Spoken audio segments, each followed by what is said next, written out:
Welcome to our program this evening. As we continue on this journey dealing with trauma, we have a special guest tonight, Mr. Lamman Rucker.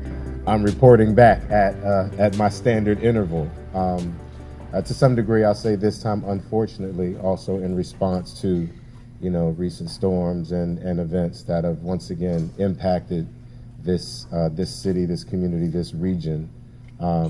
I've made a commitment a while back to be here, not just for you, but to be here with you. I definitely feel like I've become, not just becoming a part of this community. So I appreciate you all continuing to involve me and to continue this relationship with me and to integrate me into the work that you're doing, and in particular, the wonderful creative work that Dr. Nero's doing, and what we've seen in the evolution of Voices from the Bayou and the Bayou Soul Literacy Conference, and this, this focus on, mental health and positive trauma response and the resiliency, summit. I just, I don't like the word resiliency, but I'll say resilience. So just that focus on resilience, I think, is so important.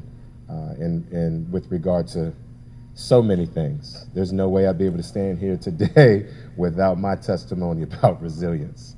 And not just personally, professionally, artistically, corporately, my work in education. You mentioned the work in the community.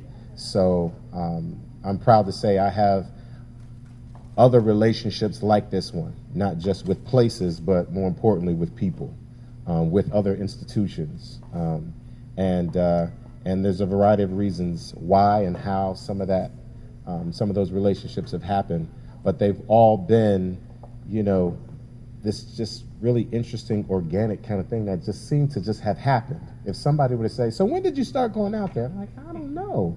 When did that happen? What year was that? And what was the first conversation? And how exactly did it happen? Because when it happens like this and it continues and it's sustainable and you're doing the work for good reason, you're not keeping track, you're not keeping score, you're not worried about how much time, how long, when, where, whatever. It's just like, okay, so what happened? What are we doing?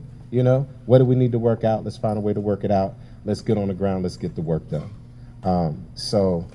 It's been, I guess, going on, it's 4 years now, right? Maybe 4 years. I could have got another degree. Right? But I feel like I have, so that's part of why this work is so rewarding for me, because it continues to be a learning experience for me as well. It's character development, it's professional development, the artistic and creative development, the work that we've done, over the last few years. This is what being an artist, scholar, academic, activist, philanthropist, whatever, this is what it's all about. This is just really the human spirit. This is the humanitarianism in everybody. Everybody here is a servant in some form.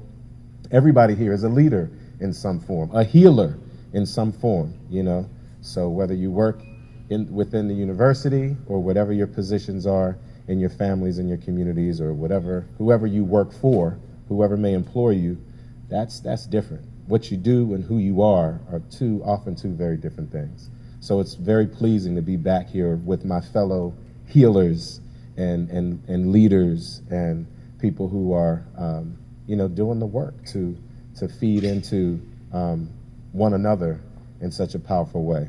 I was having a conversation the other day about how often people think that the only way to do things or to get things done is to reach up, so to speak.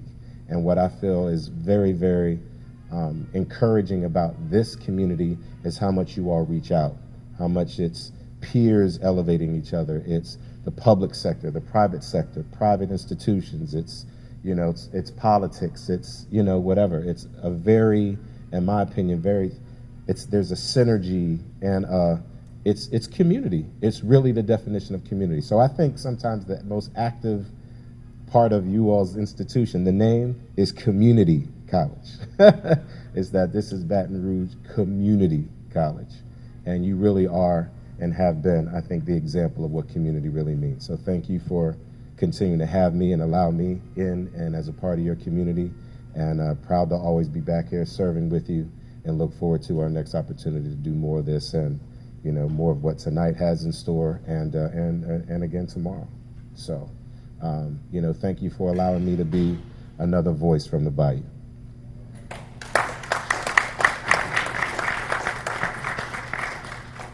So I think next on the program, we're going to have Mr. Nero to come up. I also want to recognize a couple of coalition members that are here. Boo Milton, who's back in the back there. Welcome back, Boo. Good to see you. And that's absolutely right. The Robinsons as well. Thank you all for being here. And Jason, it's been 3 years ago, I think, we met when you were first here. So welcome back and thank you again for being here. Appreciate it. All right, Mr. Nero. I wasn't prepared to speak. I actually don't like speaking. People think I like getting in front of the mic. I actually don't like it. But I'm really blessed and touched by the fact that you all are here tonight to address the serious issue of mental health and trauma. And all the people who've been involved, this is an opportunity to thank you, all the people working behind the scenes, Dr. Plummer in the recast, and it's for all of y'all at the recast for supporting the Baton Rouge Community College Foundation, to help, you know, bring these programs to our students. We really, really appreciate it. V.C. Smith for embracing the Voices from the Bayou from the beginning, you know, and who knew it would lead to all of this years later, and then working with you, you know, y'all can. I bet I never take this mask off. I don't play with COVID. All right, so yeah, so thank you, Lamman, for, you know, your support of project from the beginning, Voices from the Bayou, and it all started in the classroom with our students. You know, and it's about our students, it's for our students. We have our new creative writing club president, Ms. Melva Green, and we're working together on some exciting projects. We're going to continue forward. You know, our students are going to write more books. We're going to do more events, and we're going to get out there in the community and continue uplifting and inspiring young people. So thank you, Jason. You wore us out last night. As always, I saw him on The Voice, and this brother, you came up TV into our college, and you really blessed and touched us. So thank you. Like I said, thank all of you, Ms. Tracy, and of the foundation, and I don't want to get to calling everybody's name because I don't want to leave nobody out. Mr. Daniel, everybody, just all the work that all of you do. All the Vice Chancellor, thank you for being here. I know it's a lot of work, and y'all have a lot to do. So it means a lot to me that y'all, and with all y'all have to do, that y'all take time to support this program and to come out here tonight. So thank you. Enjoy this evening. Tomorrow is Youth Day, and we have a lot of great things popping tomorrow. We have Jay Burnett, who's an author, a former NFL player, right, who has written books about mental health and helping young men deal with the emotion and the trauma. A lot of people are dealing with a lot of trauma, not just from mental health, but just from how just their backgrounds and what they've gone through in life. On top of that, we're dealing with a pandemic. And in this region, we're dealing with hurricanes and disasters. I just left my cousin's house in La Plaza. They lost everything. Their house was totally destroyed. People are really dealing with real issues in life. And a lot of our students, many of them are emailing me.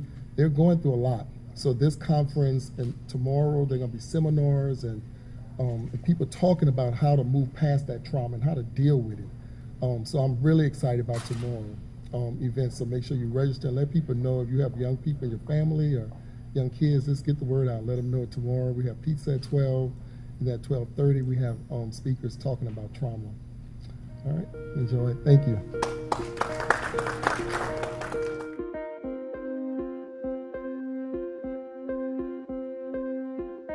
Hello, my name is Phil Smith, Vice Chancellor for Advancement and Executive Director of BRCC Foundation. I want to thank you for joining us today, and for more information, visit www.brccf.org. And remember, dreams do come true.